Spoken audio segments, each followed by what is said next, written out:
Saudações a todos vocês que nos ouvem.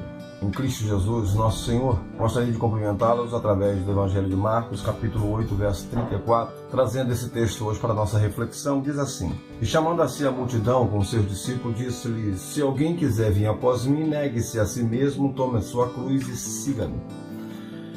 É interessante observar que quando Jesus convida, chama alguém a segui-lo, ele sempre está chamando a atenção a essa pessoa a se desvencilhar de tudo aquilo que pode se tornar um obstáculo nessa sua caminhada ao lado de Jesus.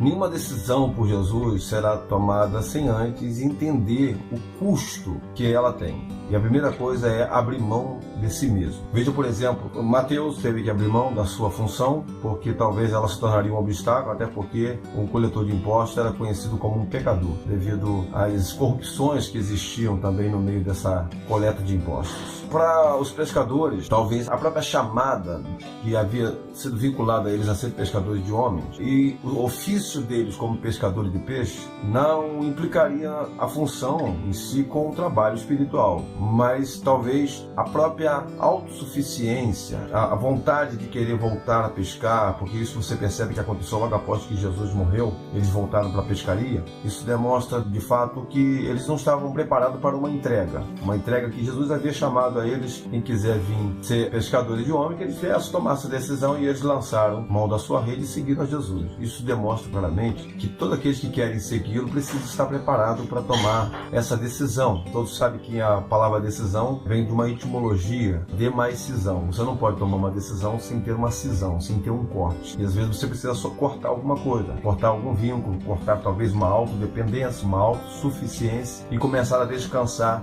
na proposta que foi chamada. Jesus observe que todo relacionamento com o homem, quando ele começa a perder de vista que o alvo da sua caminhada é Deus, o objetivo da sua caminhada é a glória dele, quando ele perde isso de vista e começa a trazer para si algum interesse dentro dessa caminhada cristã, a tendência é causar detrimento nessa relação entre ele e Deus. Observe que Satanás, a Bíblia diz que ele era perfeito, até que se achou iniquidade em si mesmo, em seu coração. Ou seja, quando Satanás começou a encontrar motivo de alto benefício, quando ele começou a buscar vantagem, quando ele encontrou um desejo de corrupção, de conseguir se dar bem, e foi aí que achou iniquidade nele. Todas as vezes que você vem para o Evangelho e olha para ele como algo em que você pode se dar bem, que você pode se beneficiar, você começou a alimentar o seu próprio eu. O grande problema hoje na relação com Deus e com a obra dele, o reino dele, é o nosso eu. Todo homem que preza a palavra de Deus entende que quando Jesus nos convida para servi-lo, a atenção sempre está voltada àquilo que converge ao corpo. Veja bem, quando Paulo orienta na carta aos Coríntios, ele diz que todas as coisas me são lícitas, mas nem tudo me convém. Ela pode ser lícita para mim, mas muitas vezes ela não convém ao corpo, ela não convém à comunidade, ela não convém à igreja.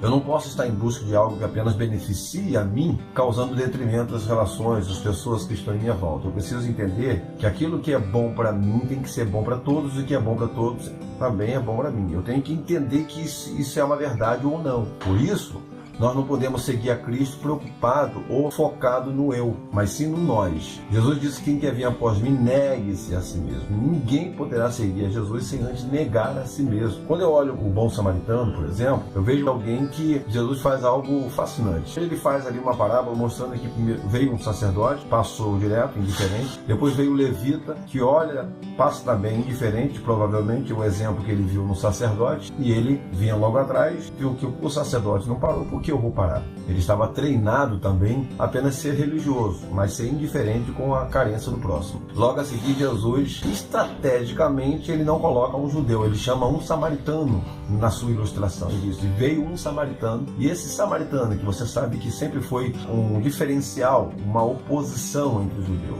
Houve sempre uma rivalidade em questões religiosas, de lugar, e o samaritano, você observa que foi a ele que Jesus usa como referência, que ele se importou com o próximo. Próximo, a Bíblia não diz quem é. Se o próximo é alguém da sua pátria, se é alguém da sua fé, se é alguém da sua própria crença, seja lá o que você acredita como próximo, sua família, mas a Bíblia diz que próximo é todo aquele que está perto e carece da sua atenção, carece do seu apoio, carece de ser abençoado pela bênção de Deus que há em você. O Evangelho é que onde o eu quer dominar, nós nunca vamos conseguir nos doar. Por isso que Jesus disse, chamando a atenção de Pedro lá naquela passagem em que Pedro tenta desvencilhar Jesus de ir a Jerusalém, quando Jesus diz diz que ele está indo para Jerusalém sabendo que a morte havia de chegar. E Pedro então tenta impedi-lo. Mestre, não faça isso.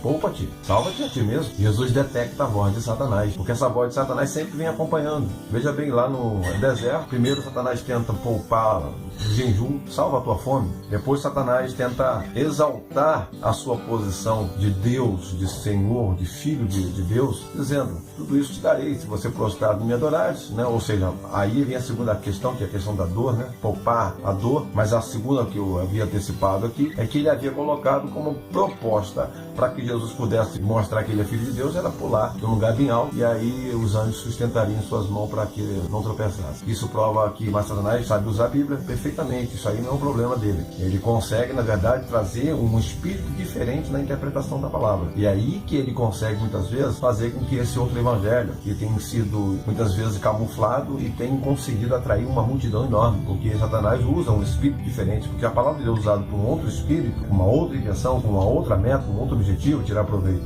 daquilo que está no reino de Deus, ele vai levar as pessoas com certeza a se aglomerar no interessado no seu eu, naquilo que eu posso obter.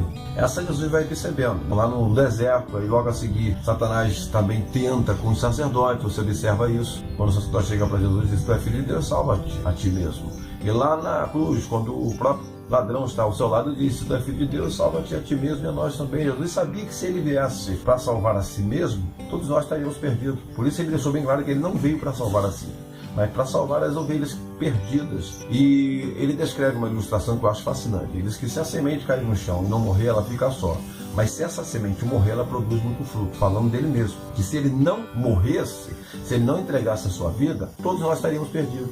Mas ele entregou a sua vida para salvar a muitos. E isso demonstra claramente o que Pedro não estava entendendo. Ele mesmo diz para Pedro, você só entende as coisas de homens, mas não entende as coisas que são de Deus. Por isso, ao olhar para Pedro, ele diz, para trás de mim, Satanás, que me serve de escândalo, que sempre tem tentado seduzir Jesus com a ideia de tentar salvar a si mesmo. Aí ele finaliza um texto que eu acho chave. Ele diz assim, aquele que quiser salvar a sua vida, perdê-la-á, mas aquele que perder a sua vida por amor de mim, salvá-la-á. Nós nunca poderemos alcançar o reino de Deus enquanto não estivermos preparados para perder. Porque o perder no reino de Deus é ganhar. Perder é se desfazer de tudo aquilo que nós nos baseamos, nos sustentamos, confiamos. Paulo mesmo descreve sobre o sofisma, lá em 2 Coríntios 10, né? As fortalezas. Nós precisamos deteriorá-las, destruí-las, porque elas são, na verdade, a própria sabedoria humana que nós nos apoiamos e tentamos nos argumentar diante da vida através dela. Então Paulo mostra que isso precisa ser desfeito de nós. É necessário que a casa que foi construída na areia, ela caia, ela precisa cair. Este é o finalmente. Se a casa que construímos na areia, que são o nosso sofisma, a nossa fortaleza, ela não cair, nós continuaremos confiando em nós mesmos, no nosso próprio eu, em salvar a nós mesmos, nos nossos próprios argumentos. E é isso que Jesus está dizendo. Isso não vai salvar ninguém, pelo contrário, você vai se perder ganhando o mundo inteiro, vai perder a tua alma. Não adianta você ser um homem privilegiado, uma mulher privilegiada, uma pessoa que consiga ter todas as honras e méritos do mundo e não ser reconhecido diante de Deus. Então lembre-se, o segredo para seguir Jesus é esse. Quem quer vir após ele, negue-se a si mesmo, porque o teu maior inimigo não é o diabo, o teu maior inimigo é o teu eu. Se você não estiver disposto a destruir, entregá-lo ao Senhor para que ele seja crucificado com Cristo na cruz e renascer para viver em novidade de vida, já não viver você, mas Cristo viver em você, você não vai alcançar de fato a vida eterna. Porque a Bíblia diz que somente aqueles que são nascidos de Deus. Então a gente precisa entender que para alcançar o reino de Deus, para alcançar a vida eterna, ele disse isso a Nicodemo, aquele que não nascer de novo, não pode ver o reino de Deus, não vai contemplar o reino de Deus. Nascer de novo é isso, é morrer para si mesmo, morrer para o mundo e viver para Cristo. Que o Senhor possa te abençoar através dessa palavra e que você possa entender a importância de negar a si mesmo e servir ao reino de Deus. Você vai encontrar tanta alegria, tanta disposição e tanta força, porque não existe nada melhor do que uma entrega. E a entrega, ela só pode ser autêntica onde existe uma renúncia. Deus te abençoe. Eu sou o pastor Neemias Fagundes.